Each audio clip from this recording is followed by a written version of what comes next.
ശേഷം പിന്നെ 10-23 കൊല്ലമായിട്ട് കയറാൻ അതിനുശേഷം എൻ്റെ അല്ല ഇത് കമ്മിറ്റിക്കാരാണ്. ഇപ്പൊ അദ്ദേഹത്തെ പോകുന്നുണ്ട്. ഇപ്പൊ 2 കുട്ടികളാണ്, 2 പെൺകുട്ടികൾ. ഒരു പെൺകുട്ടിനെ കല്യാണം കഴിഞ്ഞു. മോഹൻദാസ് ഒരു കാര്യം പറഞ്ഞു, ഞാൻ അടുക്കള കാണില്ല, രാവിലെ പോയിട്ട് പിന്നെ രാത്രി വന്ന് നേരെ വന്ന് എടുക്കണം, പിന്നെ എനിക്ക് എന്താ വീട്ടിൽ നിന്ന് എടുക്കാൻ പറ്റും, അമ്മ മാത്രമേ പോകാൻ കഴിഞ്ഞാണ്. അപ്പം പറഞ്ഞു ലേശൊക്കെ അത്യാവശ്യം സ്ഥലമൊക്കെ ഉണ്ടായ കൃഷിയൊക്കെ ഉണ്ടായിരുന്നു, അതൊക്കെ ബന്ധപ്പെട്ട് അതിലുണ്ട്.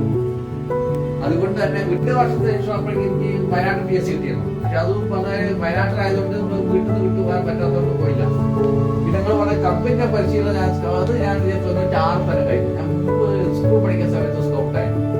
അതുകൊണ്ട് പിന്നെ മാത്രമല്ല എന്റെ അമ്മ സ്കൗട്ട് ഉണ്ട്. അന്ന് കാക്കിയായിരുന്നു, കാക്കി ക്ലാസ് അല്ല NCC പോലെ കാക്കി ക്ലാസ് കുഞ്ഞിക്കര മാഷായിരുന്നു. പിന്നെ മാത്രമല്ല എന്റെ മാമൻ DTC ആയിരുന്നു, ജില്ലാ ട്രെയിനിങ് കമ്മീഷനായിരുന്നു മാമൻ. അപ്പൊ ആ കൂട്ടത്തിൽ അതുകൊണ്ടാണ് ഞാൻ അന്ന് പോയത്. RTC അത് കഴിഞ്ഞു. അപ്പൊ അതില് പിന്നെ ഞാൻ പ്രതീക്ഷിക്കാത്ത കഴിഞ്ഞ മാസം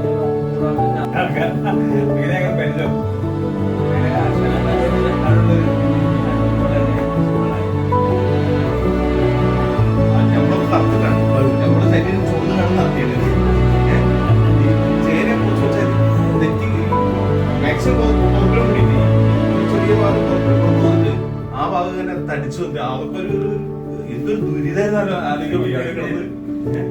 അവര് എന്നുവെച്ചാൽ നമ്മളെ ആ ഒരു അവിടെ കിടക്കാനും സഹിക്കാനും ഒരു നമ്മുടെ ലക്ഷ്യബോധമാണ് അതിലേക്ക് എത്തിച്ചത്. അവർ നമുക്ക് ഒരു ശുഭബോധം കൊണ്ടാണ് നമ്മളതൊക്കെ സഹിച്ചുകൊണ്ട് കടന്നത്. പിന്നെ നിങ്ങളുടെ സ്കൂള് സമയത്ത് ഞാൻ ഇലക്ഷന്റെ പിന്നെ ഫെസിലിറ്റേഷൻ നോക്കാൻ വേണ്ടി അനിലൂടെ അങ്ങനെ ഇതിലേക്ക് വരുന്നത് ഞാൻ പ്രതീക്ഷിച്ചില്ലായിരുന്നു.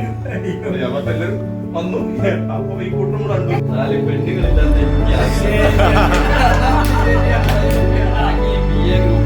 മറ്റേ വേറെ എല്ലാ ഗ്രൂപ്പുകളിലും ഒരു കൂടിയാണ് കൗണ്ടറിലിരിക്കുന്ന സ്ത്രീയാ, അവരെ കൂടെ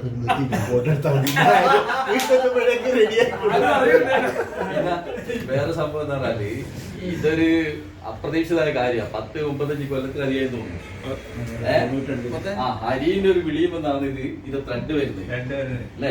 എത്ര പെട്ടെന്ന് നമുക്ക് ഇത് കൂടിച്ചേരാൻ കഴിഞ്ഞു. അപ്പൊ എനിക്ക് ഈ സ്കൂൾ പോകുക എന്നുള്ളത് എനിക്ക് അങ്ങനെ എന്റെ പഠനത്തിൽ ഞാൻ പുറകോട്ട് പോയി. SLC ഞാൻ തോറ്റു പഠനം നിർത്തി. പിന്നെ അച്ഛനും ഞാൻ പണിക്ക് വരെ പുരകെട്ടാൻ പോയി.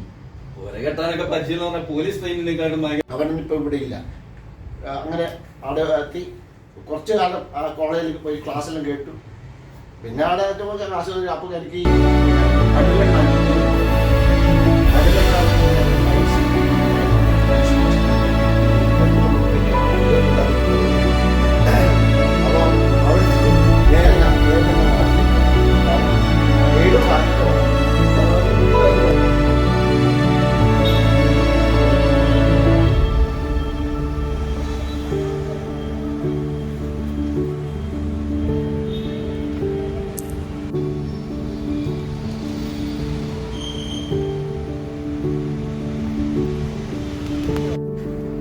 അപ്പമാരുള്ള പറഞ്ഞ